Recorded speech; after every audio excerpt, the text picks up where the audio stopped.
And welcome back, folks. Ladies and gentlemen, we're talking with Mr. Gil Broussard on this Friday edition, the September 18th, 2015 edition of the Hagmann and Hagmann Report. If you're tuning in expecting to hear Dr. Ted Broer, he's going to be with us on Wednesday. Our sincere apologies to Dr. Broer. We got screwed up. You'll have to forgive us. You know, it happens.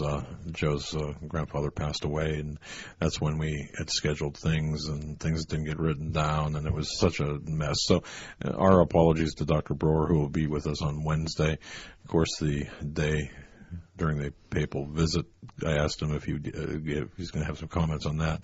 Folks, I'll be on Dr. Broer's show on Sunday, and Ted Broer on the Global Star Radio Network, as well as Dave Hodges on the Global Star Radio Network. Quite the network, I must say. So I'll be on his show at the second half of the hour. And before we come back to our guest, ladies and gentlemen, I just want to remind everyone tonight's broadcast is being brought to you in part by Health Masters. That's healthmasters.com. Folks, don't forget to sign up for the newsletter at healthmasters.com. You've got to sign up for Health Masters newsletter. I mean, you really have to. Please. Because there's a lot of great information in there. I get it, I don't know, a couple of times a week, and there's just so much information in there, not just about health, but about everything. And please, that's healthmasters.com. And let me tell you something. The products there, fantastic products in terms of nutritional supplements. I feel better. I mean, seriously, and I can't make any medical claims, but having been a type 2 diabetic, my blood sugar has been normal after taking his, Hagmann blood sugar protocol. I got to tell you, it works. So that's healthmasters.com, healthmasters.com. And again, I can't make any medical claims. I can just say this. I don't have to take any of that synthetic junk anymore that, may or may not cause pancreatic cancer. It's all done naturally, and it's made me feel a lot better. But that's not making any medical claims. It's just telling what's happened to me. You might be something totally different. Now tonight we're talking with Gil Broussard. Folks, visit the website of Gil Broussard, and let me give this out to you. If you're sitting by your computer, it's Planet 7. That's the number 7, planet, the number 7, the letter X.net, planet7x.net.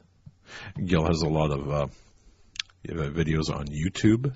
Go to YouTube and just type in Planet 7X, the letter X, the numeral 7, Planet 7X. And he's also on Facebook as well. Ladies and gentlemen, I really believe this is a seminal program in terms of Planet X or Planet 7X. I really believe this is. This is so important. I want everyone really to please pay attention, because this does prove the Bible. I mean, it uses science to prove the Bible. And I was just reading here different references in the Bible containing about the sun and the moon. And so many times we hear about in the end days that the moon and stars will be, and the earth will be, basically thrown out of, our spot in the solar system. The sky will be rolled up like a scroll. The sun and the moon shall be darkened. The stars will withdraw their light. And there's so many more references. And it shall come to pass from one new moon to the other, and one Sabbath to the other, that all flesh shall come to worship before me, saith the Lord. And there's just so much. I mean, I would urge people to download eSword. It's a great tool to not only get the scriptures, but the concordances and the root word meanings of the Hebrew, both in the Hebrew and Greek, of the English Bible. And you can go back to those definitions, and there's so much in there. And there's so much that Mr. Broussard ties in. I'm going to give it back to you, Gil, and let you take over in hour number 2 where you want to stay. And definitely tell us where you want us to go on your presentation folder, or presentation, which is very well done. All right. Okay, we had just talked about Hezekiah. Let's talk about the Exodus. I want to show you why the orbit is so, erratic at times. All right. Okay, remember Exodus. Remember, there was 3 days of darkness. during the Exodus. And remember, during Yeshua's sacrifice, there was 3 hours of darkness. They are related, but why is one longer than the other? Okay. Because just prior to the Exodus, when he was coming back into towards the sun, this is when Ceres, the planet Ceres, was destroyed, and today it's called an asteroid belt. It had a head-on collision with Ceres, and one of its moons from this planet dislodged, and that's today what's called Venus. Venus is a moon because it has no, or X-moon, it has no magnetic field, it doesn't have a core, it is made up from the compiled debris, and it was brought there. This is the only planet that turns opposite. It has an opposite spin, and it has no magnetic field. Because there's no mention of Venus anywhere in the records prior to the Exodus. And Venus is one of the most. It's the third brightest object in the sky, besides the sun and you have the sun, the moon, and Venus as being the brightest objects in the sky. Right. But there's nothing written anywhere. You have the sun talked about, you have the moon talked about, but you don't have Venus being talked about until after the Exodus. And this is when it was created. Now, the forward speed of our planet was slowed down by 1/20th. And as it went around the sun and came by Earth, this is why there was 3 days of darkness instead of the normal 3 hours of darkness, like it did during Yeshua's sacrifice. See, a normal eclipse is done by the moon. A solar eclipse is caused by the moon blocking it. The longest it can give you as far as the eclipse is 7.3 minutes. So how do we get 3 hours as well as 3 days? That's right. Right here. Okay, so yeah, okay. I'm sorry. People, sure. and folks, you know what, folks? I mean, think about that. Think about what he just said, and then consider what's in the Bible. Okay, I'm sorry. Go ahead. Move to the next slide. You should see a timeline. Yep. It starts off with Exodus and brings you all the way to Hezekiah's time. This one took me quite a long time to figure out because I was looking for a steady orbit, and this is one of the reasons why it's not a stable orbit. Right after the Exodus, we had a short time period of only 52 years during the time that Joshua's long day happened. Remember, the day was 12 hours longer. It had 12 extra hours of daylight, and there was a meteor shower. And him and his men saw an object 50 times larger than the moon. Then 131 days later was Job's trouble. Remember when the messenger came to him, he says the flock and the men and the shepherds were consumed.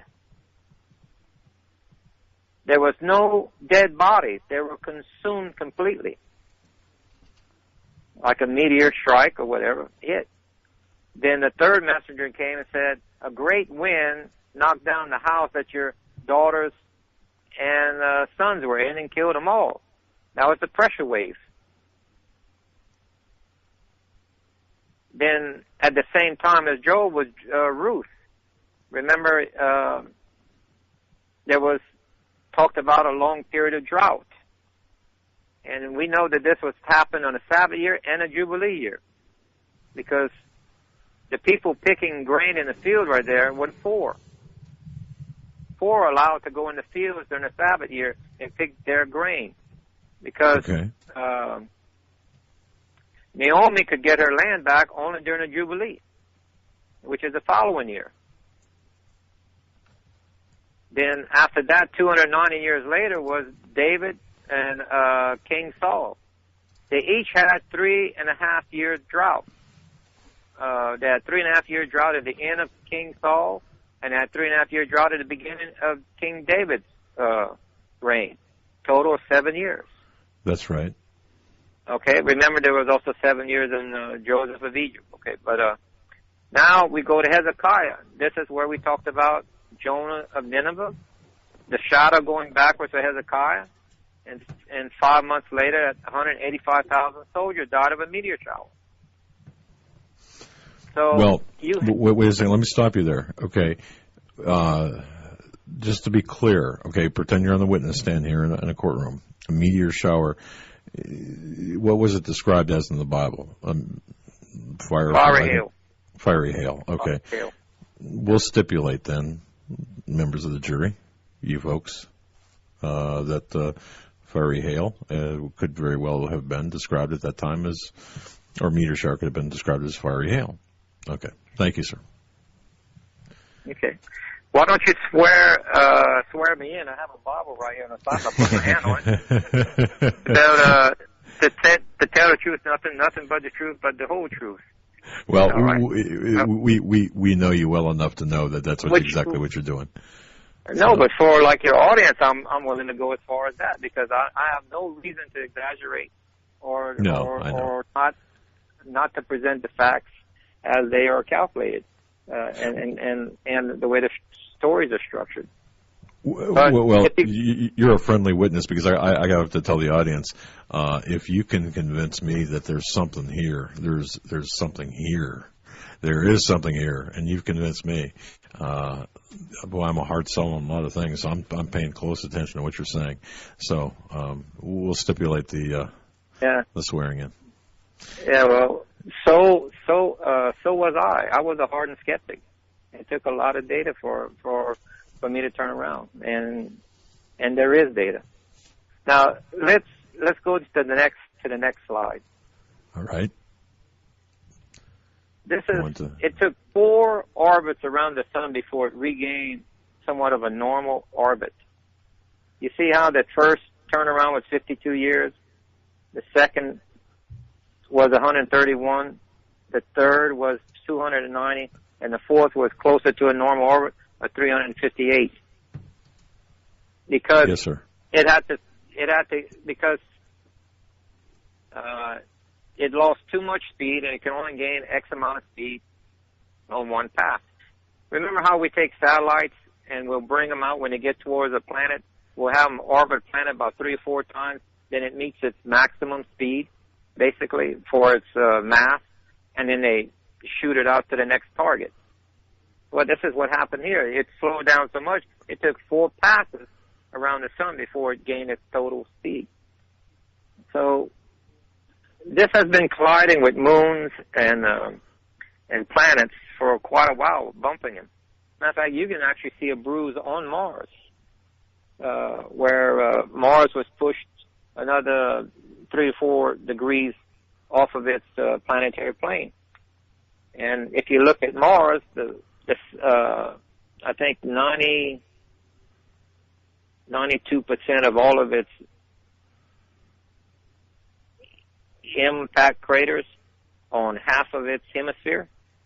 That's that half correct. is the southern. Yeah, yes. and that half Yep. is the southern hemisphere. That was correct. because the southern half of Mars, only the lower half of the Mars was passing through the debris field of what this planet brings through. So only the lower half was being hit. That's why you have all of the meteor hits only on the bottom half of Mars until it got bumped and pushed out, and now it's sitting at a slightly higher orbit. But it used to be half of it was on the planetary plane of Earth. And so... okay. I think I get that. Yeah. All right. Okay. All right. So if we go to Egypt, Joseph of Egypt, we'll talk about that for a little while. All right. Joseph of Egypt, here we go. Yeah. Okay. Those listening on Global Star Satellite Radio Network, you can follow along with us if you go to Planet, the number 7, the letter X.net. That's planet7x.net. People following along on YouTube. We're going to Joseph of Egypt right now. Just pay attention to your screen. And I clicked it, and I have the temporary change in Planet X, or 7X. Click it again. Okay. Now, Joseph of Egypt is quite interesting. Remember how it said 7 years of plenty and then 7 years of drought. And remember earlier I mentioned we can prove it in multiple stories. You have 3.5-year drought as it's coming in and 3.5-year drought as it's leaving. Remember the two prophets in Revelation when they show up, they put drought on earth for 3.5 years? That means the two prophets show up during the crossing, when this planet crosses Earth's orbit. That's when the two prophets show up. They have 3.5-year drought after. But we should receive 3.5-year drought before they appear as well. And we're already in that drought. Now, with Joseph of Egypt, what's interesting is we can actually date the year and the month when this happened. If we go to the next slide, there's a until you hit the NIBIRU disk. All right. The NIBIRU sky disk of Germany. The sky disk of NIBIRU? Right. Is that okay? All right. This is a German artifact they found that it was found in a archaeological site they called the site was called NIBIRU. That I believe that this object was built at a different location, about 20 miles northwest of NIBIRU in Gothic, Germany. They have the oldest observatory in Europe there. And there's reasons why I'm saying that this was built there, because there's certain, I think, they were the head astronomers of their time. That's where they were located, at that observatory. And that's only 1 day's journey from NIBIRU to there. Now, what's unique about this... I'm just going to tell the people who are not visually have any visual access right now. What we're looking at here appears to be like a big giant chocolate chip cookie, except it's moldy green. It's got it's got like almost a smiley face on it, but it would be the left eye, or as you're looking at it, the right eye has got it's a crescent shape or a crescent moon. The right eye on the cookie it's a solar diagram. Yeah. It's a solar. That's correct. Yeah. And it's got like a smiley face to it.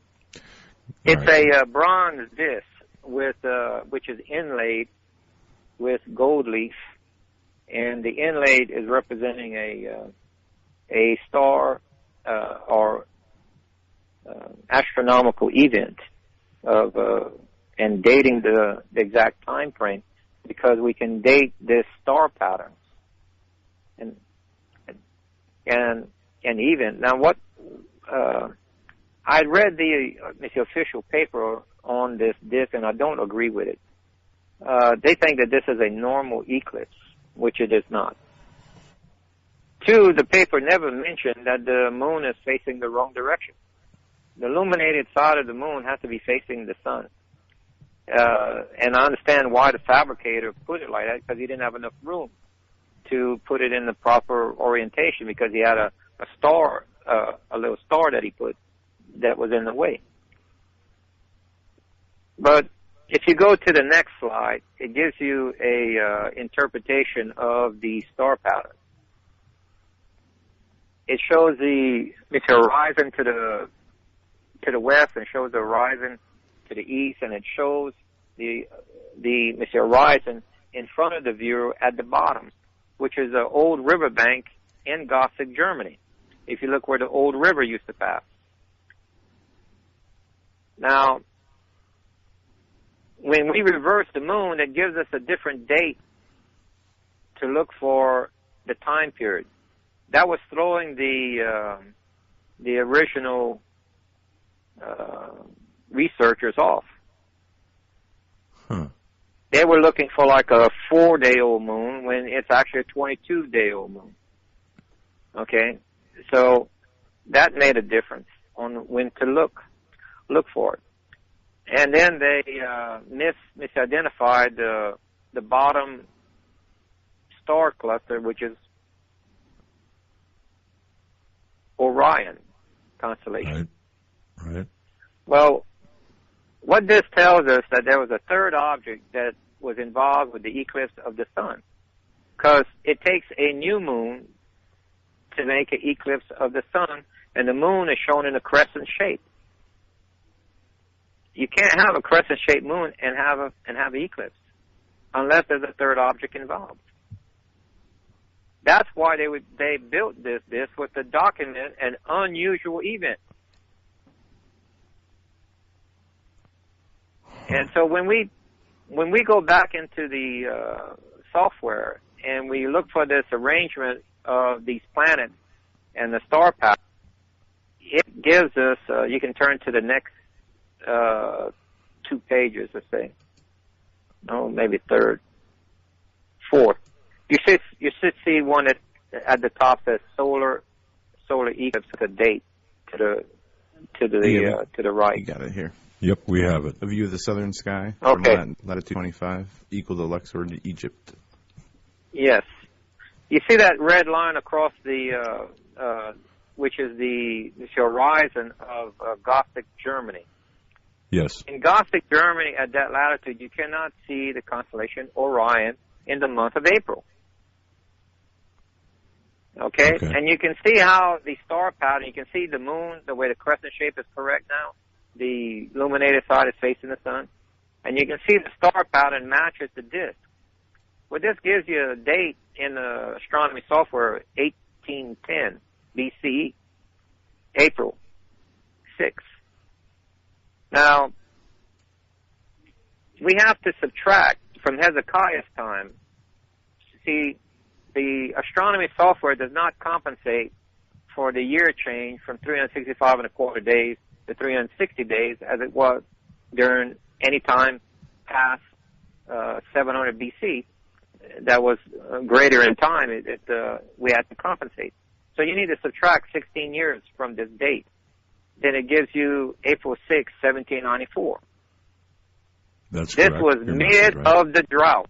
This was mid of the drought of Joseph of Egypt, which is mid of the Bronze Age, since this artifact is a bronze artifact with that green patina on it. Okay? We can date the event of Joseph of Egypt. Now, to better see the constellation Orion from Germany, Earth had to tilt 26 to 28 degrees. That's equal to Luxor, Egypt. It had to tilt the latitude. And that gave you a view of Orion. That's why they documented this. They were showing the constellation Orion. Remember, Joseph had a dream at age 16 where it said the sun, moon, and 11 stars bowed to him. Well, I have a problem partly for this because you can't see the stars with the sun out. Okay? Not If this generally, was no. a nighttime, right, unless it was in an eclipse mode, but I believe because this was April, that was Joshua's viewpoint was on the opposite side of Earth during the nighttime, and this during so he saw the he saw 11 stars bow to him literally when he was age 40. Now his dream of age 16 comes true at age 40. Mid of the drought, 3.5 years into the 7-year drought, is when this planet passed on year April 6, 1794, and the Earth tilted 26 to 28 degrees, fulfilling his dream where the skies bowed to him. Okay. And the sun there could have been an illuminated object, and that could be our planet. It doesn't necessarily. The word in ancient Hebrew and that type of languages most commonly was called illuminated object, luminaries. The stars were luminaries, the suns were luminaries, the moons were luminaries, and they had sometimes words for them. But okay. This object right here could also have been called a luminary. So Okay. we have Joseph's dream. Now we can prove Joseph's dream actually took place at age 40. We didn't have this data before. So And just be clear to our listeners, just so our listeners are clear, there's nothing, everything you've said so far is consistent with the Holy Bible, correct? Yes. Okay. Yes. Just want to reassure our listeners that you're using science to back up the Bible, in the Bible to verify your scientific findings in your research, folks, just to be sure here. And if you think that there's anything unbiblical that you might have heard, and you might have misheard, because everything is not just been following along here too, using his text, and yeah, it looks okay. Everything's fine. Okay, go ahead, sir. I just want to drive that point home. So we're using a museum artifact, the oldest documented solar event of the Bronze Age in Europe, documents actually the event of Joseph. And that's what we can prove out right now. And so we have outside artifacts to better prove this. Right. And now, again, okay, the sky disk of NIBIRU is that's that artifact, and I just switched to the translation of that disk, and now going back to the last slide that you were at. So, solar eclipse. Solar eclipse. Okay. Okay. We can go to Solomon Gomorrah. This was at the same time period as the Tower of Babel was happening. All right, we're there. Matter of fact, let's go to Tower of Babel first. All right. Okay. We're there. All right. We have a article in the Talmud, and I know not all the Talmud's right, but there is historical reference. If we can prove out the historical claim, then that paragraph there is correct. It states that the Tower of Babel, the top was burned, the lower section sank into the ground, and only the midsection was left, standing as a testimony that God destroyed it. Now keep in mind the Tower of Babel was a stone structure with heavily fired brick. It wasn't mud brick, it was a stronger brick. It was heavily fired in the furnace. Okay? And yet the text says it caught on fire. So how can the brick here on the tower catch on fire? Possibly by fiery hail would be a way of saying it. Well, we can go to Google Earth and look where the ancient city of Baghdad is, which is actually the mid-kingdom during the time of Daniel. But the story of the Tower of Babel was the older kingdom. That was Nimrod. You have to look a little bit further south. And you see a square, which is a base, which is the midsection of an ancient ziggurat, and there's a moat around it. And there's a moat only because the base sank into the ground, and the top is gone. There's only the midsection left. Just as the stories are documented. And this is, if you look at the Solomon and Gomorrah here, you see that this happened at the same time period. Abraham had already left there. He settled around the Dead Sea area, and this was during the time frame of Lot and his wife. It's escaping from Sodom and Gomorrah, which the angels warned them to leave. They were going to destroy the two towns. Angels told Lot and his wife not to look back. And so when Lot got to the neighboring town or the structure that he went behind, a meteor shower or meteor came down and destroyed one of the towns. It exploded. Lot's wife heard it, came back around. She was exposed when the second town got destroyed. And the heat from that vaporized her, leaving her shadow on the stone. And that's why you hear the description of men saying, God turned her into a pillar of salt. When it's just man's description of trying to describe something they had no term for, they didn't know a person could be vaporized. Remember the meteor that went over Russia? Chelyabinsk, yes. Right.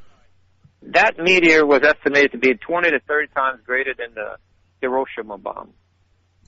Right. It exploded around the center of about 5 different towns. There was like 1,200 people injured. I think 2,700 buildings damaged.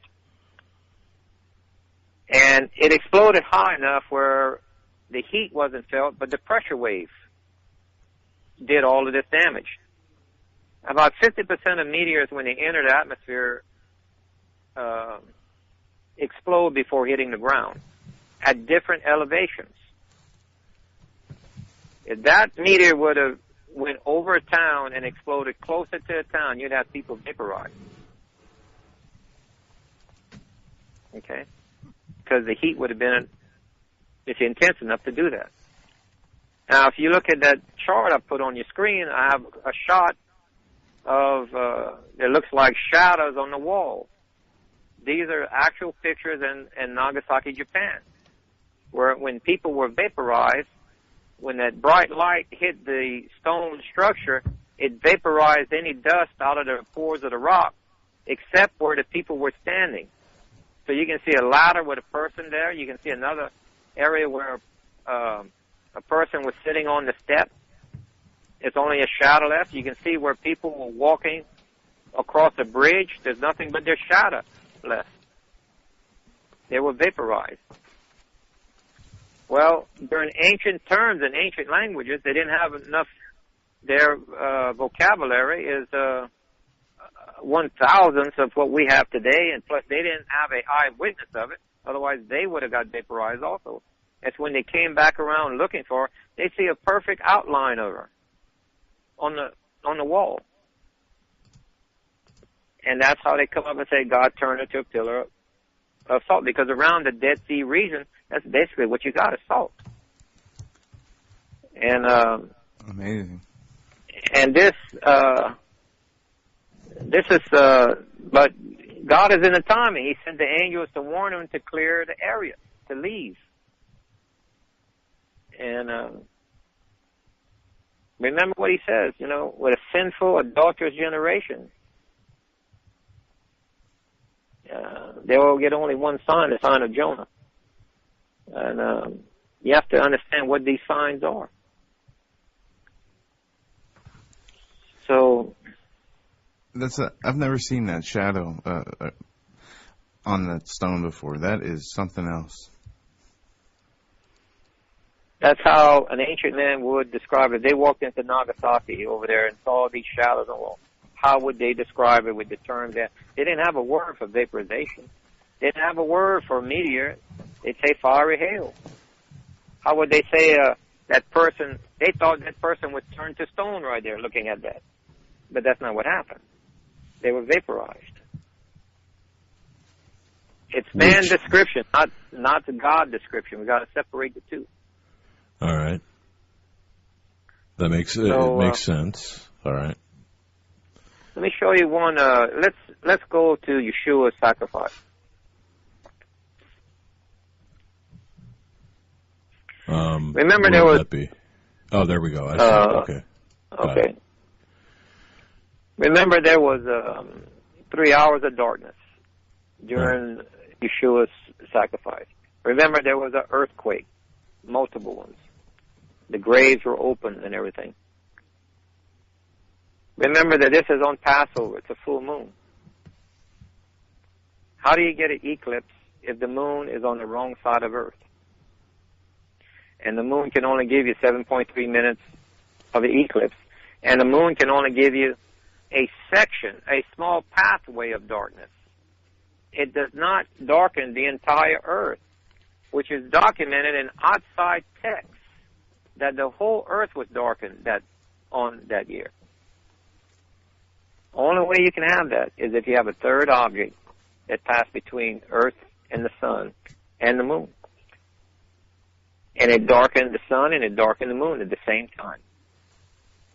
And for the people that don't have the visuals, we're talking about in Luke chapter 23, verses 44 to 45, referencing that time of darkness. And think about this for those who read the Bible and might say, well, that couldn't have been a planet that darkened the sky. Well, I just would ask, I don't know. But 3-hour eclipse. What was it? What could it have been? What else could have caused that? Well, go to the next page. You see the orbit of it and how it lines up. Remember, this orbit that I'm showing, this pathway, is the same one that we discovered in the Chinese records. This is the same overlay on all of these. The entry and exit is passing through the same months. Its exit point is in the month of Passover. Its entry is in the end of August. As far as position, and you can see how, if it lines up with the sun, how Earth and the moon is both darkened. Now, remember,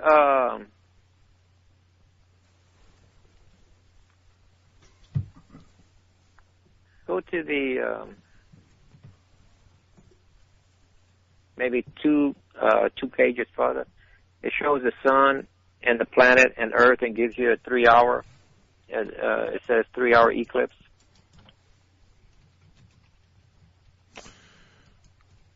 A 3-hour eclipse on the top heading. That's correct. Yeah. You see how the calculations add up? You can see the orbit. I put where the orbital path is, and both objects are moving at the same time. And it gives you exactly 3 hours. Yeah. Did you do these calculations? Yes. Wow. And I use Earth units. The diameter of Earth. It knocks off quite a few zeros on the numbers. It's a little bit easier to understand. So, if you go to the next one, which is the sacrifice, all right. I'm going to point out what's called a mikra. You should have one view. The next one under it shows you Abraham on top of Mount Moriah. Yes. Okay. You have, that was Mount Moriah before the Hebrews went back into the land after the destruction of the first temple. And they quarried half of the mountain. That's what exposed the skull, which is why this mountain has the name Golgotha, meaning hill of the skull, whatever. Because it was exposed when they quarried half of the mountain away to make the blocks of limestone for the wall of Jerusalem. And that's what exposed the skull. Well, before they did that, that's what the exact spot where Abraham went to sacrifice Isaac. He was performing a mikra, a rehearsal. He was pointing out the exact spot and imitating the father sacrificing his son. Remember, Abraham knew that he wasn't going to be killing his son because he had already had a promise from God that his son would be the seed of many, many nations.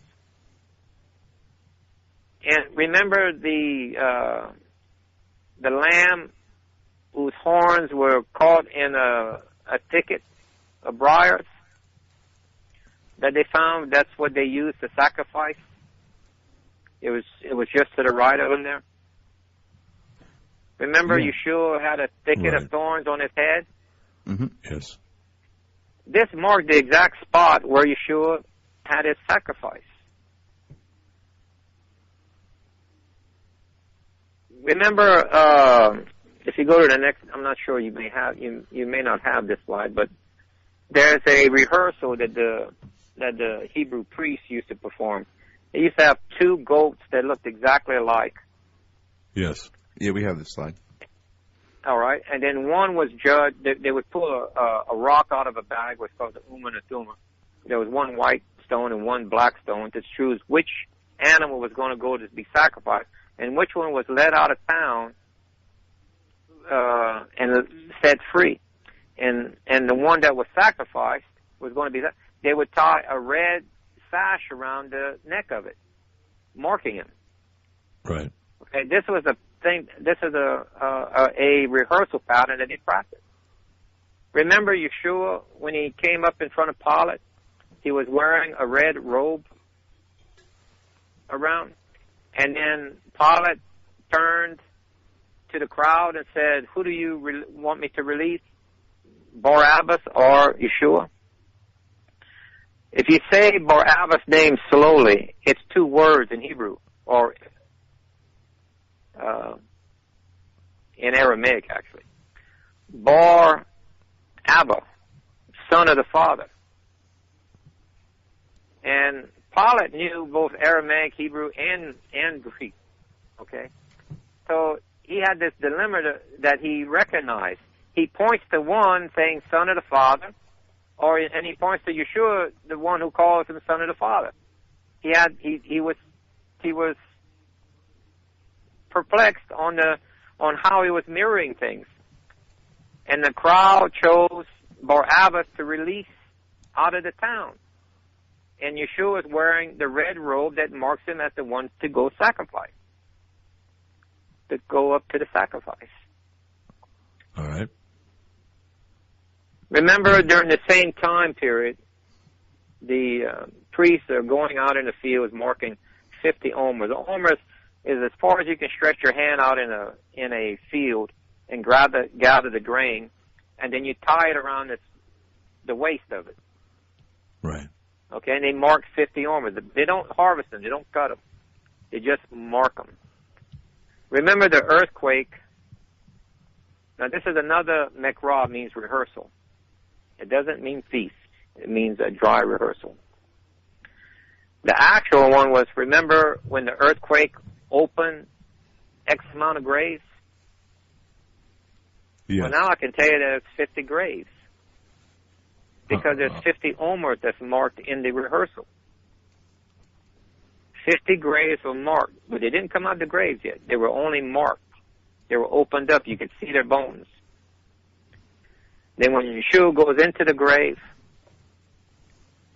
and he comes out 3.5 days, or 3 days later, then they come out of the grave, and they walk amongst the town. The priests are in the field harvesting these 50 omers at the time that this happened. And this is the first fruit offering. Yeshua brings this sample of a small resurrection to the Father, saying this is the first fruit offering. Wow. All right. And okay, I just want to make this announcement. People listening to this via YouTube, listening live, I'm going to have to dump some memory. So if it hangs up, just hang with us, okay? I apologize, Gil, for interrupting or taking this time. You're listening to this broadcast live on Global Star Radio Network. Those people on YouTube, just stay with us. Gil, go ahead and continue. Now, getting back to the site where he was sacrificed at, remember where the ground beneath Yeshua opened up. Exactly during the time that he was stabbed by the centurion and water and blood spewed out. One of the apostles wrote, I bear witness, but he didn't finish it and say what he was bearing witness to, per se, because he didn't want to give away the location of the ark. The ground opened up and his blood went straight onto the ark that's in the chamber beneath there. That Solomon had prepared, because the Almighty told him to prepare a secret chamber. So 200 or 300 years later, when the temple was getting ready to be attacked, the priest brought it under there and put it in a secret chamber, where it's still there today. And the priest would sprinkle the lamb's blood on one of the corners of the ark. Now that was a practice run. That's a mikrah. Now the true lamb and his blood is sprinkled on the ark for real during this time period when the ground opened up and his blood went straight into and onto the ark, fulfilling the mikrah again.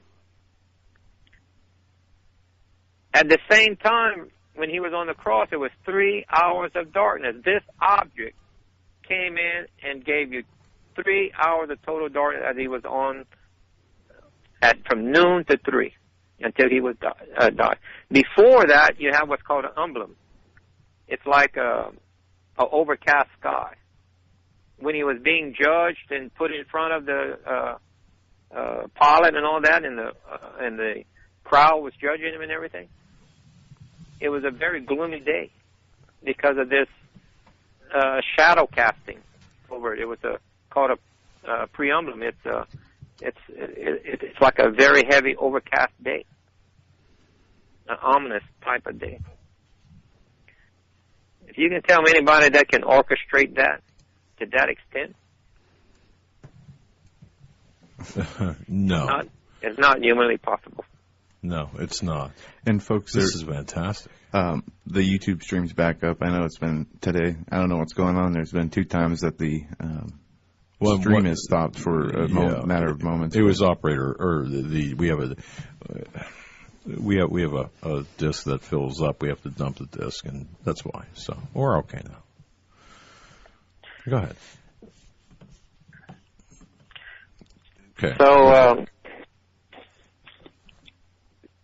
So that explains quite the 3 hours of darkness. And remember, whenever it talks about a double eclipse, and it's mentioned more than once in the Bible, matter of fact, it's mentioned in Revelation, a double eclipse. Matter of fact, if you read Joel chapter 2, verse 30 to 32, it's quite interesting what it says there. Let me get my Bible to read it for you.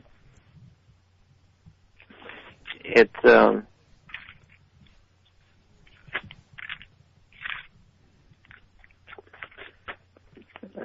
verse 30 says, now keep in mind the first 2 verses tells you that it's the end of times and that you have a double eclipse.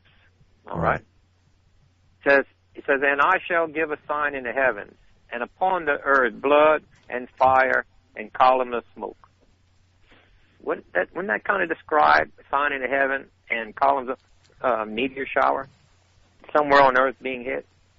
Remember, only half of the earth gets hit by meteor shower because the other half is shielded.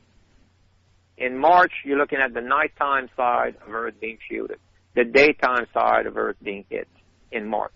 In August, it's the opposite because of the direction of the debris stream. It's the nighttime in August that gets hit, and the daytime is the safe side. And it says the sun is turned into darkness and the moon into blood. That's a double eclipse. Before the coming and the great and awesome day of Yahovah. This is the end times right here, and there's a double eclipse. And what causes a meteor shower? Meteor shower is caused by a debris field following an object. Now read verse 32. This is where it tells you that there is a escape to this. And it shall be that everyone who calls upon my name, Yahovah, shall be delivered. For on Mount Zion and in Jerusalem there shall be a escape. And Yahovah has said, and among the survivors, or some would say remnant, whom Yahovah has called. This is the bride and the bridemaid that shows up. If you're fulfilling a mikrah, remember these data points is associated with a mikrah. First, he always shows you an example, then it's fulfilled later. Remember Joseph's dream? You have the skies bow to him, but it didn't happen until he was 40. I can prove that out now. Remember all these rehearsal patterns for Yeshua. You are required to be in Jerusalem on Mount Zion for the Feast of Passover as a mikrah, rehearsal. You're supposed to be fulfilling that. If you're there, there will be an escape for you. And it's only going to be a remnant. There's two taking aways in the Bible, and people miss this. Because remnant does not refer to the entire body of believers. Remnant means remnant. In Revelation, it says the remnant is taken to the wilderness. Wilderness does not mean heaven. Wilderness means wilderness. 3.5 years later, in the month of September, it says a day that no man knows the day or the hour, which is a Hebrewism. Because if you read the line before that, he says, when they ask him, when is this time going to happen? He says, I don't need to tell you because you already know. For it is the day that no man knows the day or the hour. He was talking to a Hebrew crowd. They understood what it was. It's like if I said I'm coming on Turkey Day. I didn't mention a date, but you know what day it is. He just mentioned a date for him by calling it by its what it's known as. That's the beginning of the 7th month of the Hebrew calendar. That's the only feast day that starts at the beginning of a month. That's why it's known. No man knows the day or hour because you got to witness the moon. But at this time, when we go through this meteor shower, this first event, Earth's rotation will slow down by 12 hours. And I'll show you the event that proves that out. Therefore, time is off by 12 hours. Noon is midnight, and midnight is noon. Now, what do you call that next day if you're off by 12 hours?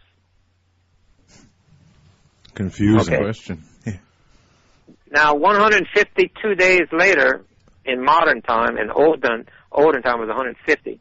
But because of Hezekiah, when the Earth went outwards further, our orbit around the sun was slightly larger by half of 1%. That gave us a 365.25 day year. Today, that cycle for an entry and exit would be 152 and 1/8 day. We're hit so hard by a fiery mountain that Earth wobbles like a drunkard. Every wall on Earth is cracked. The Earth is split, it says. Hits one of our oceans. 1/3 of the sea life dies. And every island and mountain is moved. And Earth wobbles like a hut in the wind. We're pushed inward. Remember I said it hits us on the nighttime side. We're pushed inward slightly. Now we're following Enoch's calendar, 164 days a year. Enoch's calendar is never, because it's a future prophecy, hasn't been fulfilled yet. It's about to. So when you come around 3.5 years later, you won't know the literal day or an hour. This mikrah will be fulfilled again. You will literally not know the day or the hour. Very interesting, You'll know the Mr. week, Broussard. and you'll know the month. But because of the Okay. event, time is thrown off.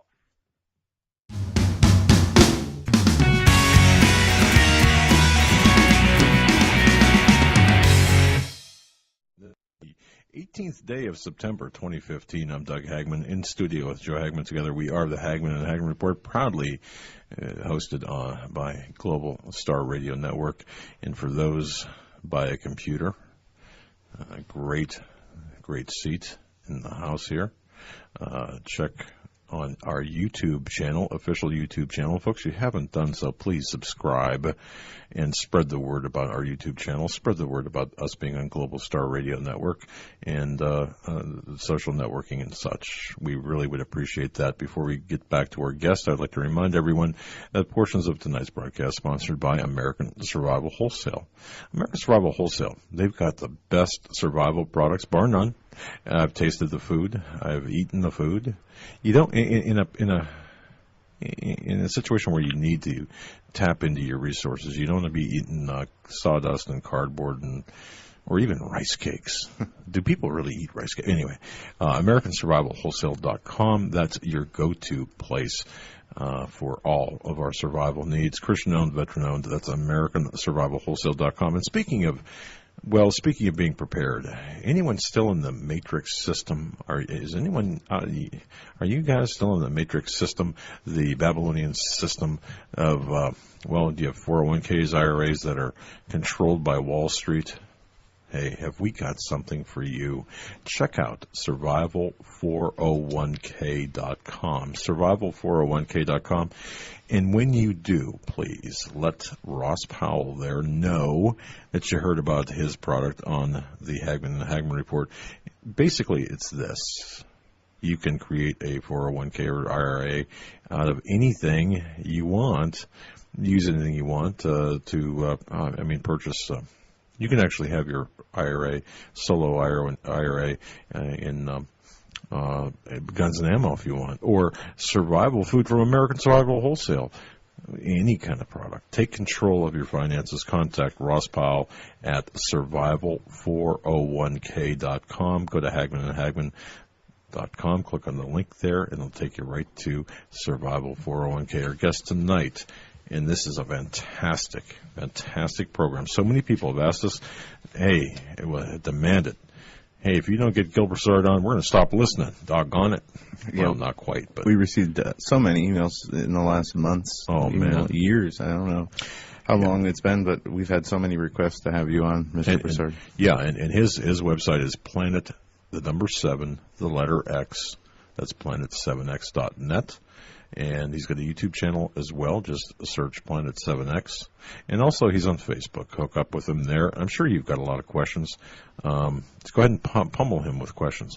But I can tell you right now we're going to have him back on to get to the other side of our discussion, a repeat performance. But tonight we're talking about the Planet 7X, this mysterious Planet 7X. Just to be clear, Gil, people refer to this as NIBIRU, correct? I mean, we're talking about the same thing, right?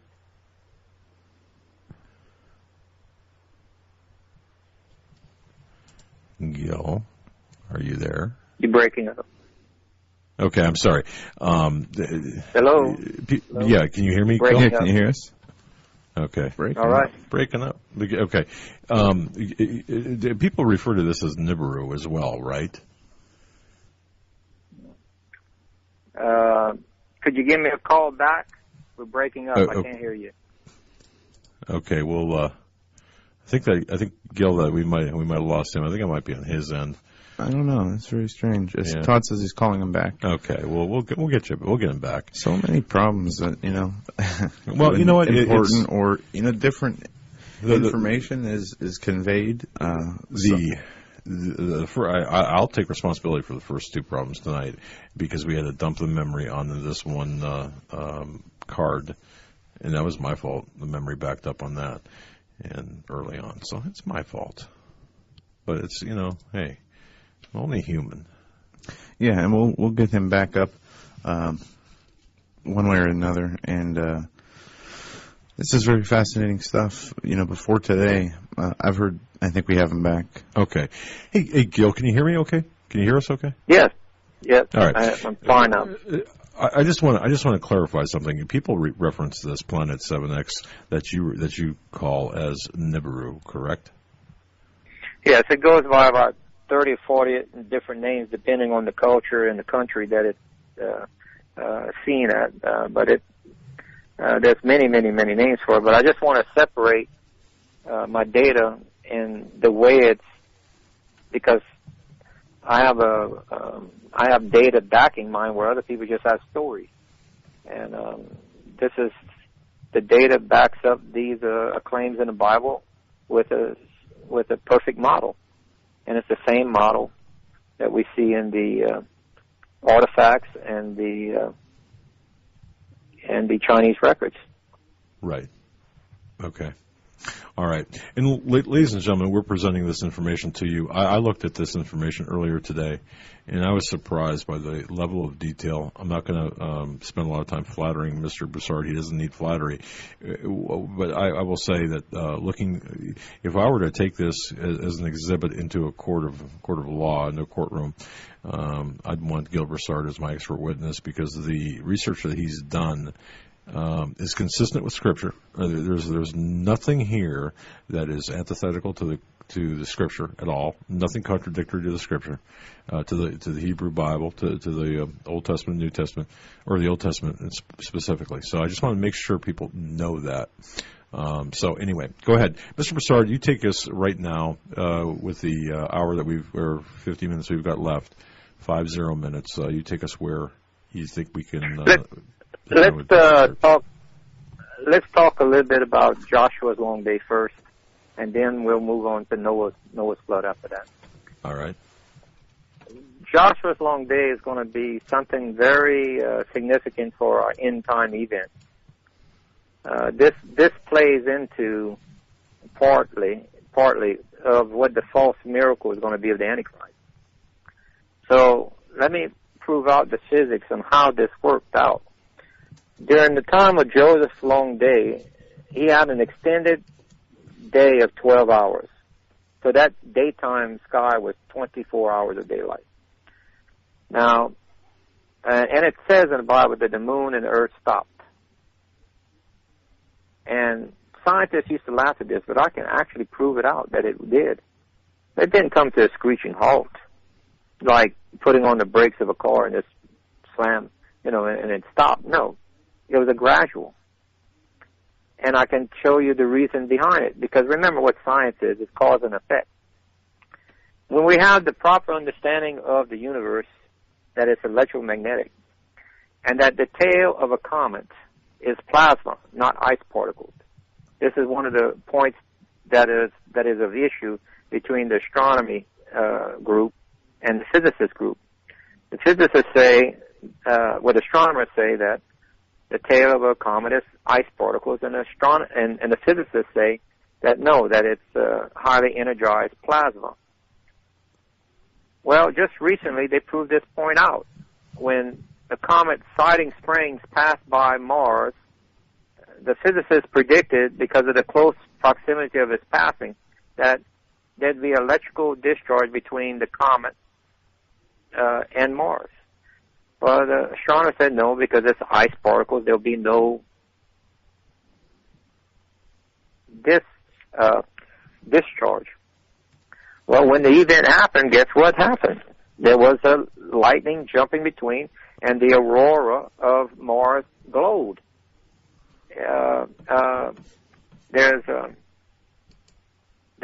It was quite exciting to see that, because it proved out the model that the tail of a comet is plasma.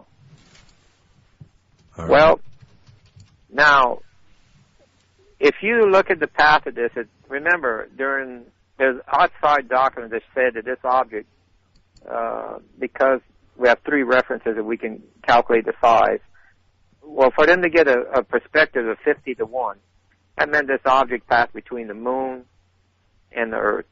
You can put 30 diameters of Earth in between the moon and where Earth is here. Okay, this is only 7 diameters of Earth. Okay, should I be on any type of slide here right now, sir? For those listening or watching via YouTube, is there any slide that you'd like me to be on? Okay, let's see here.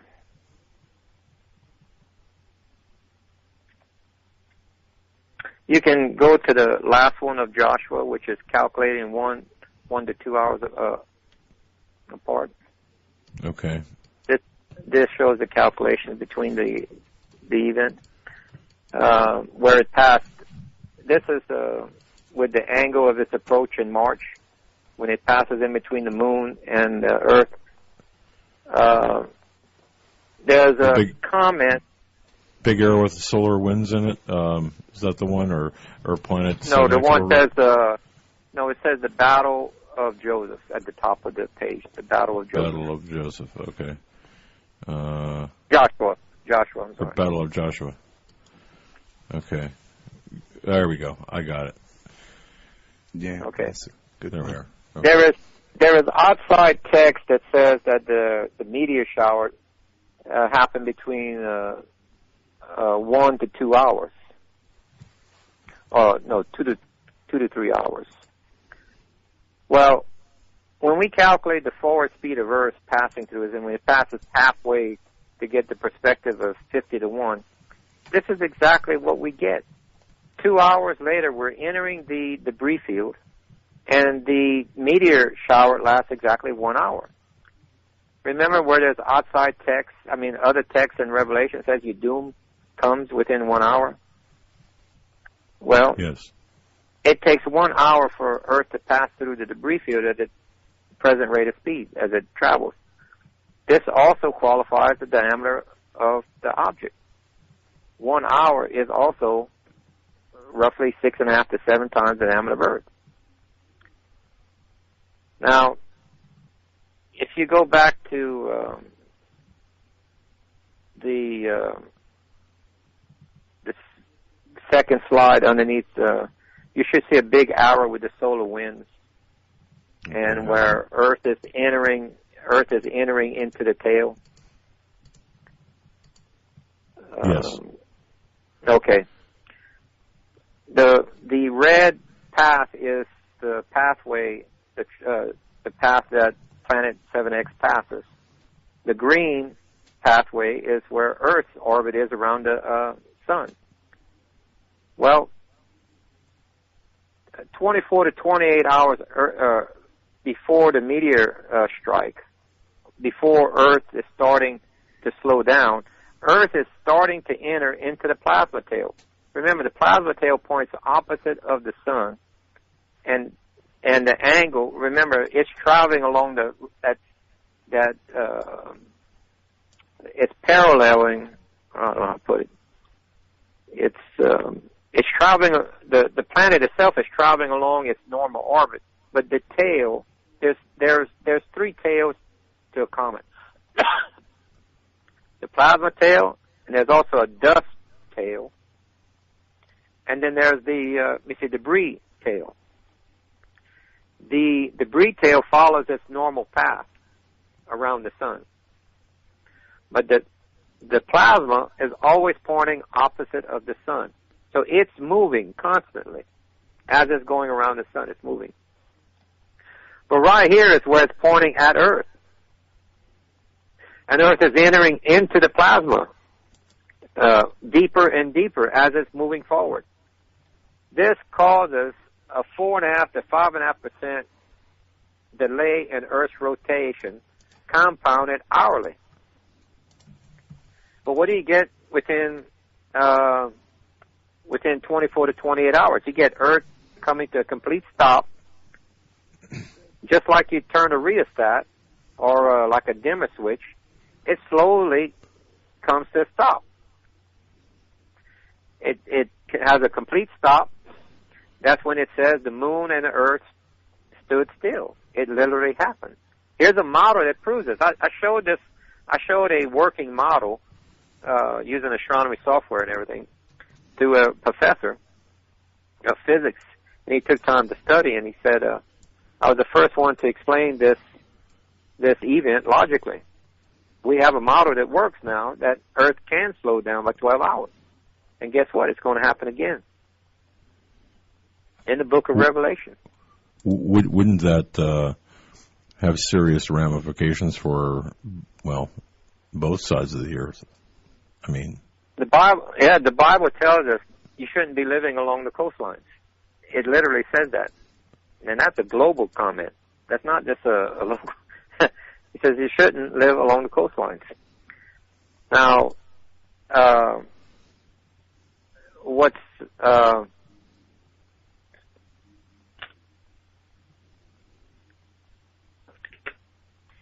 interesting here is, remember, I don't remember the exact verse, but it says where the day would turn to night, and he'll put the sun going down at noon. And that's pertaining to the end days. Remember, I don't remember where that verse is at, but I'm paraphrasing it. Right. That is the rotational delay of Earth. That's an exact description on what you'd get. Okay. It also, remember where he told Joshua, we're going to get back to Joshua's story, where Sure. a messenger came to Joshua. He says, your ally in the north needs you. There's a massive army.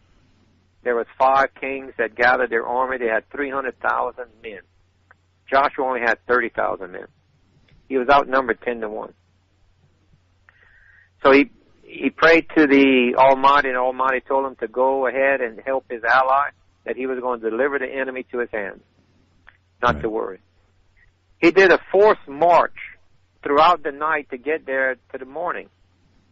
But before he got there that morning, the enemy camp was in disarray. They were panicking. They were frightened. Reason why? Because the sun was delayed by coming up by at least a couple hours. They took it as a bad omen. By the time, and that gave more hours for Joshua to be able to reach the site at night. When he got there, he saw that they were in a panic. He charged straight in at the enemy. The enemy started to run, and they started to slaughter them. Now, he's outnumbered 10-1. And after he fought with a sword for 12 hours, he asked for another 12 hours so he could destroy all of his enemies. They didn't rest yet. Now, if you ever swung a sword or axe or anything, in 15, 20 minutes you had it, or even less. They did that. They did a forced march, fought for 12 hours, and asked for another 12 hours. Now, on top of that, the meteors are coming down. Now, he has 30,000 men stretched out. The meteors are only hitting the enemy. None of his men suffered damage. This proves that God uses natural events, if we classify this as this planetary movement. Yeah, what we perceive as natural. Right, exactly, as a force multiplier for good. I mean, for the remnant, for his people. So this is something in history that God has used in historical times, biblical history, for the salvation of his people, or to save his people. Well, yeah, let me even present how awesome this is. They're at arm's length fighting. They're basically hand-to-hand combat. But only the enemy is being hit. Who else can put a rock in space, possibly hundreds or thousands of years earlier, with your name on it, coming to designate a target at this point and in this time, to where it only hits the enemy? Remember the backside of the moon? The backside of the moon has 4 times more craters than the side it faces us. Yeah. But at this point right here, the moon is shielding Joshua's men. The Father put it in the exact position he needed to shield Joshua and his men. And, I mean, it is very, Joshua chapter 10 talks about this. And as I said, there's a free program on the computer called eSword, where you can download different Bible versions. You can download the concordances and have the root word meaning, so you can actually read through the Hebrew and the Greek and understand what they were saying. And I think that's vital to anybody who is studying the Scriptures with an open heart. Remember what it says, my people die of lack of knowledge. This also connects right here on how the Antichrist is going to make a false miracle. All right? Tease us with that. Give us some information on that. I'd like to hear this, if you don't mind, to the extent you feel comfortable. Let's say there's an individual that's a world leader right now that's going to get 2 groups of scientists. One is the astronomy group, one is the physicist group. One says there's no delay, that there's only going to be, a straight calculation on this side is going to be hit. But the physicists say, no, there's going to be a 12-hour delay. It's the opposite side of Earth that's going to be. Remember, half of the Earth is 12 hours, rotational delay. There's only 24 hours in a day. Half of it is 12. So you're talking about exactly half the globe being off on the target zone. So this leader says, okay, we're going to go with the astronomy group. So the leaders of the world go on that side of the earth, except for him. He goes to the opposite side. They're going to claim that the side that's going to be hit is the Middle East side. Europe, Middle East, China, Africa side. That's 2/3 of the continental crust. The Bible clearly tells us it's the 1/3 of the trees, 1/3 of the grass. What half of the globe is 1/3 of the continental crust? They didn't have a word for continent, but they're describing. When they said rivers, 1/3 of the rivers, guess what that is? You're not saying 1/3 of oceans. They're 1/3 of rivers. You're talking about continental crust. The half of the globe that is 1/3 of the continent is North and South America. So this world leader is going to say this side is the safe side. No. Yes. He says this side is not going to be hit. It's going to be on the nighttime side and on the daytime side would be the Middle East, and it's going to be hit. But yet this guy goes to the Middle East. Because why? Because he's Muslim. Then he performs a miracle. Because the Middle East people want to leave their country, but no one grants them a visa because of their terrorist activities. They're locked in their own country. But here comes this guy, and he stands amongst them, said, don't worry, I'm going to change times and laws. I'm going to change it by 12 hours, and I'm going to have fire fall on our enemies. Because there's a 12-hour delay in Earth's rotation when it passes through the tail of this comet. Therefore, what would normally be considered the dark side slows down and becomes the daylight side that gets hit, which is North and South America, as our Bible tells us so. Jerusalem is not going to be hit by this. It's going to be North and South America. The bride and the bridemaid is waiting for the Messiah. Remember, the Messiah and any anti-Messiah appear at the same time. They're on. One is performing this false miracle. The other one is using the miracle to pick up his bride and his bridemaid. A remnant, it says. Whoever fulfills the mikrah, the rehearsal pattern of a Hebrew wedding.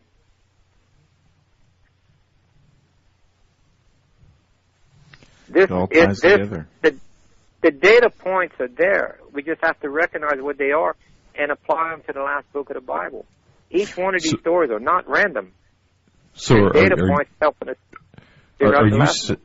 I didn't mean to overtalk you. Are you saying, though, that based on this, it's the U.S. And North and South America were in the target zone of the debris? Yes. If you look at a globe, not a flat map, get you a globe, and get you like a light bulb shining in the dark. You're going to see only one half of the side of the Earth is lit up. The debris field went around the sun. Now it's coming at Earth. When this object passes by, Earth would tilt 26 to 28 degrees again. As it passes us a little bit, 2 hours later, it enters into the debris field. That half of the Earth facing the sun is going to be hammered. Not by a meteor shower, but a meteor storm, it's called. There's a difference.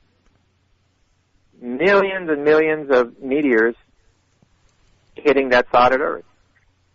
It says some of them say all the grass. In fact, if you read the Aramaic, it says all the grass and all the trees are burnt of 1/3. Well, if you have all the grass and all the trees burnt, how is that 1/3? Because the continental crust is 1/3. But all the grass on that 1/3 is burned up. And that is North and South America. Europe, Asia, and Africa is 2/3 of the continental crust. That's true. And by landmass, yeah, okay. And only half of the Earth, only half of the Earth at any given time can be hit by this one leg of the meteor shower. There's two legs. Earth has to go through two meteors. Remember, it says for 150 days they wish death, but death won't come until the end of the 150 days. Or 5 months, it says. It's actually 152 days in modern time. Well, that's around August 28th is when the second meteor shower, and guess what? It's going to hit pretty much this side of the Earth, but a little bit more to the Pacific side, because it says a fiery mountain, that means a meteor, the size, which is wormwood, which is the size of a mountain, will hit one of our oceans. That's the Pacific Ocean. And this basically wipes out all of the allies of Israel. Japan is gone, Philippines, Australia, North and South America, Central America, South America. So a lot of the allies of Israel are gone. And okay. This is Revelation gives us quite. Remember how it says Earth is hit so hard it's like a hut in the wind, wobbles like a drunkard. That's a viewpoint from space. That the Earth is a globe. How do you explain their viewpoint is from space? How can they understand that every wall on Earth is cracked? How can they say that every mountain in Earth is moved? That a third of the oceans die? These are rhetorical questions, I assume. Yeah, and it matches the science. You can see where this is possible. Okay. But they don't have any knowledge of planetary science yet. Right. Or the physics. We just recently had the physics right about the universe. Like I said, if we tried to calculate this 15 years ago, we couldn't. So what you're saying, if I'm hearing you correctly, is that this is coming upon us pretty quickly, based on your calculations.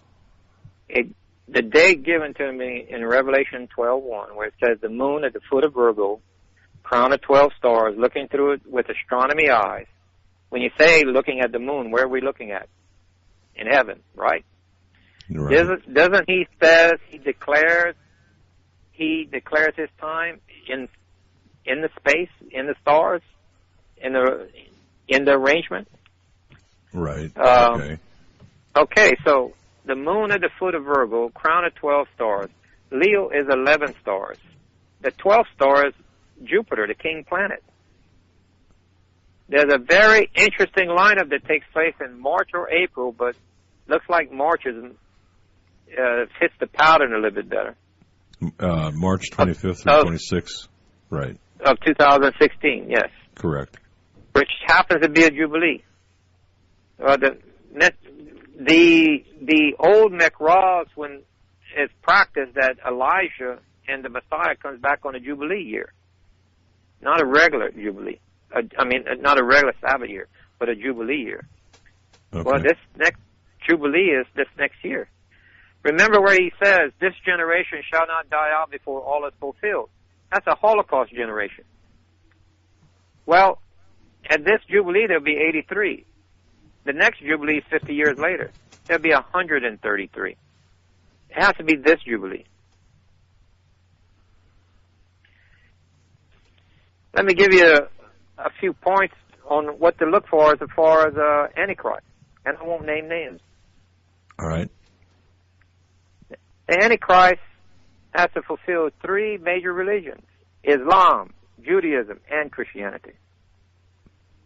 From the majority of the world, let's say. Islam says before he can be a Mahdi, their Messiah, he has to be a world leader, a normal man as a world leader for 7 years. Well, if you're going to be the Mahdi, that means you got to be Muslim. So you have to have a world leader. You have to have a Muslim who's a world leader for 7 years. Then, to fulfill the Jewish side, your mother has to be Jewish. So you have to be at least half Jewish. All right. Then your 7th year has to fall on a Jubilee to fulfill the return of the Messiah as well. The true Messiah as well as the false Messiah shows up. Then this has to match Jacob's trouble. Remember it says nation against nation? That's Esau. That's Jacob and Esau, remember? Nation against nation. They were in the womb. They were doing battle in the womb. They're coming out. This is a nation against nation. Esau is Islam. Jacob is Christian and Jews. A war was declared against Christian and Jews 2001. The attack was in September 11th. 9/11. If you want to know what Jacob's trouble is, go read Jacob's marriage. It gives you the time frame. 2001 was a Sabbath year. So that's the end of the 7. You don't count that. All contracts end on a Sabbath.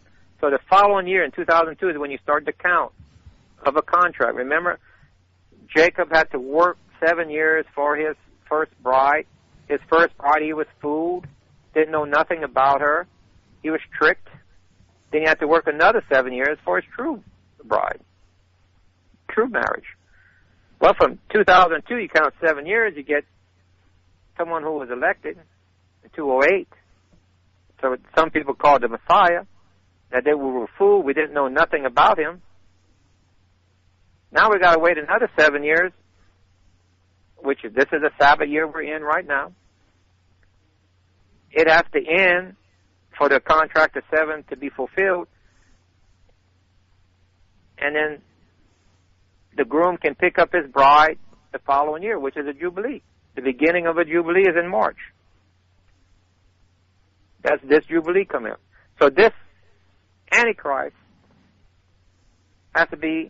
he has to show up mid of Jacob's trouble. Jacob's trouble is 2 sets of 7. The Great Tribulation, he cuts time short. Instead of 7, it's 3.5.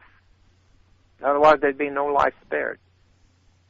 Because they count in units of 7 in Hebrew. So, I say to you, what man do you know in the world that's a world leader, that's Muslim, that has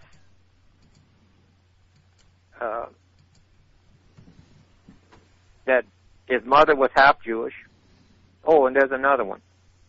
The first man to call himself God on earth was Nimrod. Nimrod was a descendant of Ham. Ham is the descendant of the black race. So the first man, as it was the first, so shall it be the last. The first man was called God on earth, so shall be the last man called God on earth, which would be the descendant of Ham. In the tribe of Dan, by the way. Yep. So, without naming names, you figure it out. Now, unless we're very, very, unless we plan to do this a second time and go through this voting ritual all through this again a second time, I'd say it's highly unlikely. I'd say this Jubilee will be the time that Messiah comes out, and if that's true, then we would see a sign of Jonah. And we have interference from our government on fighting it right now, but yet we have all the effects of an inbound planet. We have comets, orbits being warped. We have moons that are erupting, the volcanic activity. We have our own moon that its orbit is warped. That can only... Earth's gravitational magnetic north is moving 12 times its normal rate. And it's being pulled towards this inbound object. Because the north of Earth is pointing, our geographic north is pointing to the solar north, or universal north. It follows around the sun, always pointing to the northern part of the universe. But yet our magnetic field is moving 12 times its normal rate to the south, universal south. This happens to be where it's coming from. Sagittarius, universal south. Only thing that affects the magnetic field is another magnetic field, unless it's plasma. Right. But we're talking from a long distance, so we're talking about another magnetic field affecting it. And it happens to be pulling it in the exact direction that it's coming from. We have a problem. And it's self-evident.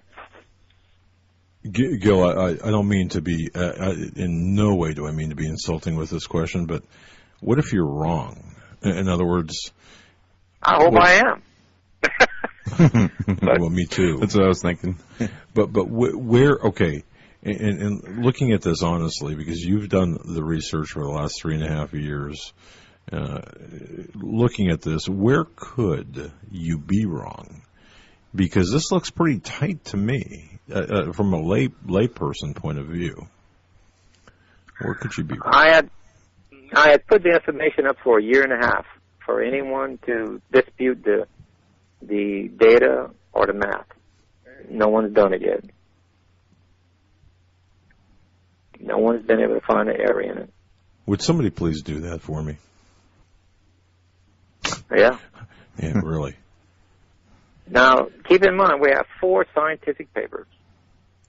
We have 3 NASA probes. We have 14 biblical events that match the same overlay. We even have the magnetic north pointing also in the same direction. You know, it's showing the tugs from an object. Look, what are the odds of this? And how often are you going to get something threading the needle all the way out to Pluto? How can you thread a needle that far away and call it an accident? Absolutely. And how true. can this all line up with a Muslim who's half Jewish that's a world leader? How many Muslims are we going to get as a world leader? That's the only one I know of. Now, I mean, it's a lot to think about. We can either put our heads in the sand, but there's a problem with that. The rest of the body is sticking out. It's going to get hit. You need to follow his instructions of McRoss and be on the correct half of the globe. If you fulfill the wedding ceremony on being on the right, correct half of the globe, he says there is an escape for you. He says, wide is the path of destruction. Your soul doesn't get destroyed. It's your body that gets it. My people perish for lack of knowledge. He didn't say your soul is destroyed. He says you perish. And that's his people. That means your soul is saved because you're his people. But he says, my people perish for lack of knowledge. That means their body is dying. It's clear. If we stop changing it and just leave it the way it is, you'd see that there's 2 taking aways. One is a remnant that's at the beginning, and there's another one at the end, 3.5. But he says if you make it to the end of the Great Tribulation without being in a place of safety that I'll bring you to, count yourself lucky. You'll be very few of you making it to the end. Mm-hmm. You know what, Gil? I believe. I mean, this is my personal belief, and you know, I'm subject to be totally incorrect, but I do believe even if we are in the furnace, in the lion's den, or in that hemisphere, God will. There's a remnant, a righteous remnant, who've fallen on their faces. Yep, there's a bride and a bridemaid. There's two different groups. Right. If you take the 144,000, remember in Hebrew, the proper way of counting is counting the males of a household, okay, as a unit. 144,000 is priestly groups. They're all Israelites, it says that, okay? Don't take that away and say, oh, there's someone else. No, they're Israelites. But you multiply that times 3.5 to find out how many they are, to figure out the whole family unit. That's roughly 500,000 for the 144,000. The bridemaid, there's 5 wise and 5 foolish.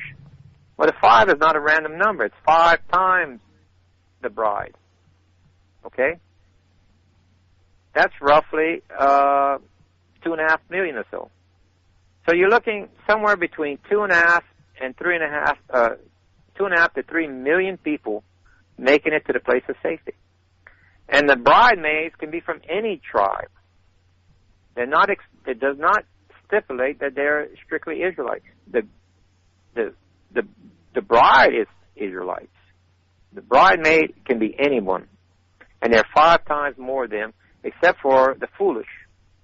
There's 5 of them, but they got to go through a little bit of tribulation. They miss the appointed time because they don't have enough oil. Remember, the wise have 2 portions of oil. What is a portion of oil? Okay, a portion of oil is supposed to take you through a normal nighttime of 12 hours. The wise have 2 portions of oil. The foolish only have 1. Oh. So when the first 12-hour delay of darkness in Jerusalem happens, they run out of oil. They got to go back to town and get more oil. And there's a shout that's shouted out when the wise are trimming their wicks and refilling their oil. A shout again, the Messiah is coming. They're ready. So the wise are the only ones that leave with the bride going to the place of safety, and the foolish missed it. So they're left behind. And later on, the Antichrist calls them out because there's a peace agreement with Israel. These Christians need to come out. And they're turned over for 10 days before their heads are cut off. Does that sound familiar about having a head cut off? Huh.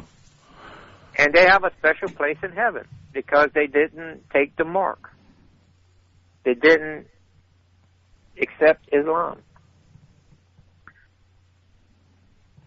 It's too detailed. It's right on the money. I've got to say, for people who are looking for detail, you're going to find it in the research findings of Gil Broussard, folks. This is just one installment. Consider this the opening statement to you, the jury. Consider this the opening salvo of the information about Planet 7X. And if you go to planet7x.net, ladies and gentlemen, you can have the information. If you're listening on Global Star Radio Network, go to planet7x.net, YouTube, search planet7x.net. Look up just Planet 7X on YouTube. I'm sorry, yeah, that's right. And look up Gil Broussard on Facebook.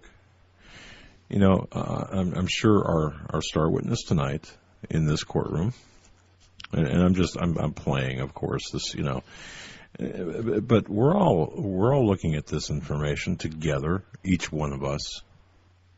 And let me just remind everyone listening to this, especially those of you in North and South America listening, we are not given the spirit of fear. We are not to be in the spirit of fear. No. And we take all information, anything that concerns us to the Lord for clarification and confirmation. Amen. And really. But the fear thing is important because, people do take this as, they hear this, and if they believe it's true, they see the timing and get worried and scared. Fear is not of the Lord. And we need to seek Him with a pure heart, and when we do that, the fear will leave. And you know what else, Gil? As I look around, and believe me, I'm a mental midget compared to luminaries like Oh, I don't know. I mean, Russ Dizdar and Gil, you yourself, and Gary Stearman, L.A. Marzulli, Paul McGuire. I can name Pastor on and Langford, on. Pastor Steve Langford, Quayle. Steve Quayle, right. I could look at this, and I mean, Ted Brewer. yeah. Sorry again, buddy. No, yeah. and for those of you tuning in to hear Ted Brewer, he's going to be on Wednesday.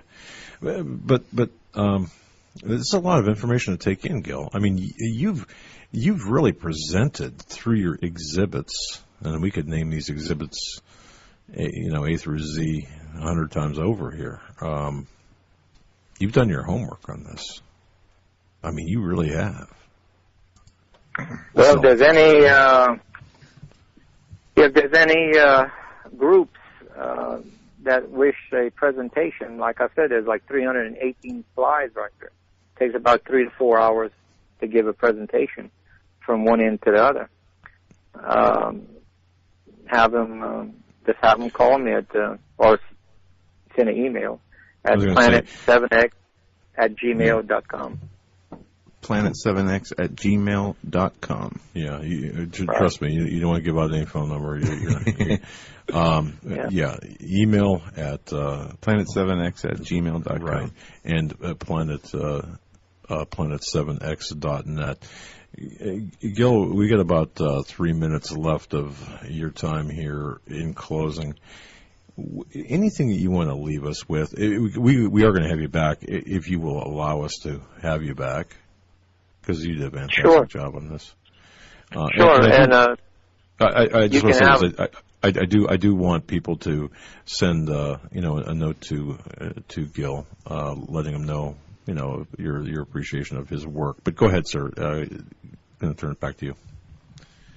Sure, we can finish what to expect towards the end times, which would actually give you comfort if you know what's coming. It's when you don't know how and what to expect and where to be, then you would panic.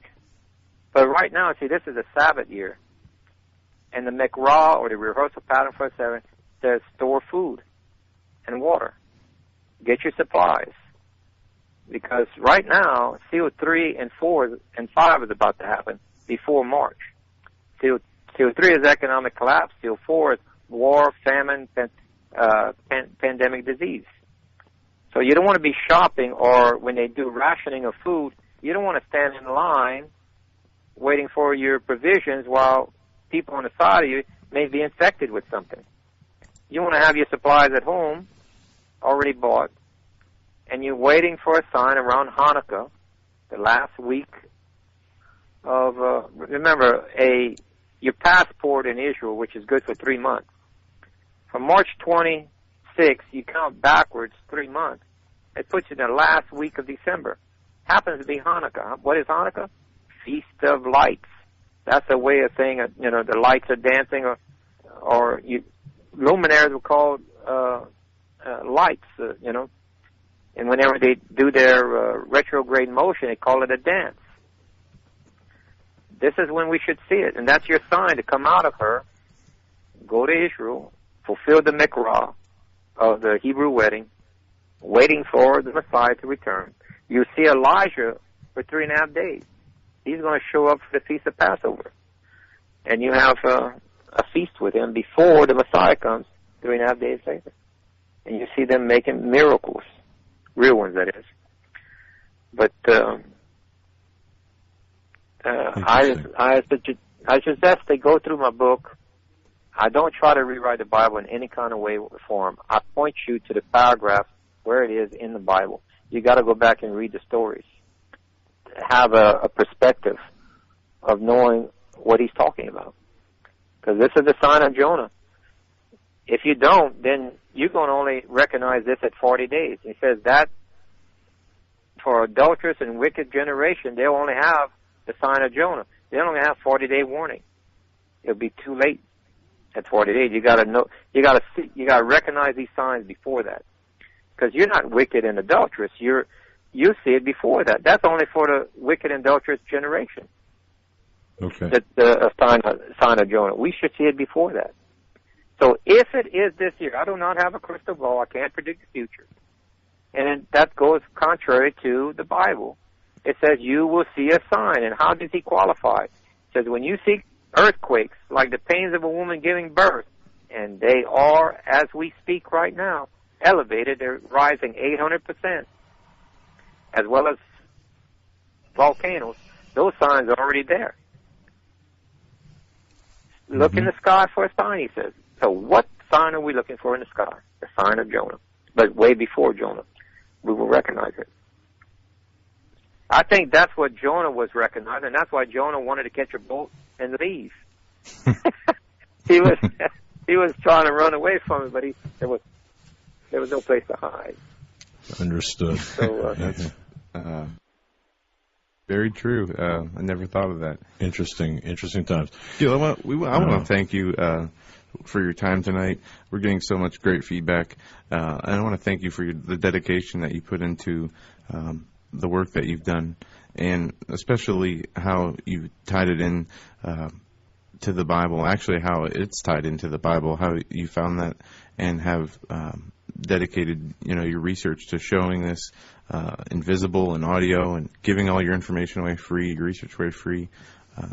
It's such a blessing, and we thank you so much. And listeners to this broadcast and watchers to our official YouTube channel, please tell your friends, your family, just to watch it, along with the documentation that you can download or access from planet7x.net. And, again, submitted for your consideration. And our guest tonight was Mr. Gil Broussard. Many requested him, and he will be back. Maybe we should book him for March 28th of 2016. Well, maybe not.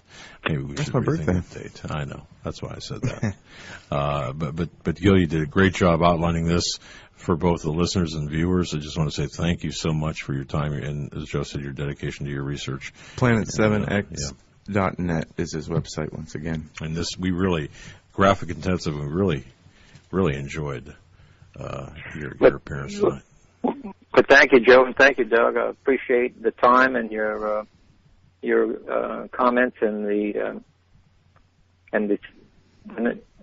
feedback, because we can't count on our governments to give us the right data, so we have to do our own research. So I'm just providing the data for people to do their own research.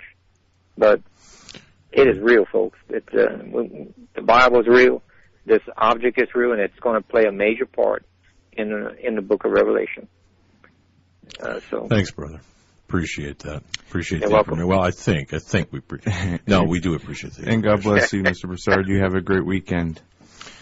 Yeah, we'll we're at this. We're at the end of our show. Good night, sir. Thank you, Global Star Radio Network. Thank you, Mr. Gil Broussard. Until Monday, you guys have a great weekend. And by the way, if there's any, and we intend to do some video, at least I do, over the weekend, and some columns as well. So stay tuned to Hagman, or watch Hagman at Hagman.com. And again, we'll be at the ready. Todd from that's right. Thank you, Todd from Global Star Radio Network. Don't forget Sunday night, my dad will be on Ted Broer's show. That's right. Right before Dave Hodges. Good night, everyone.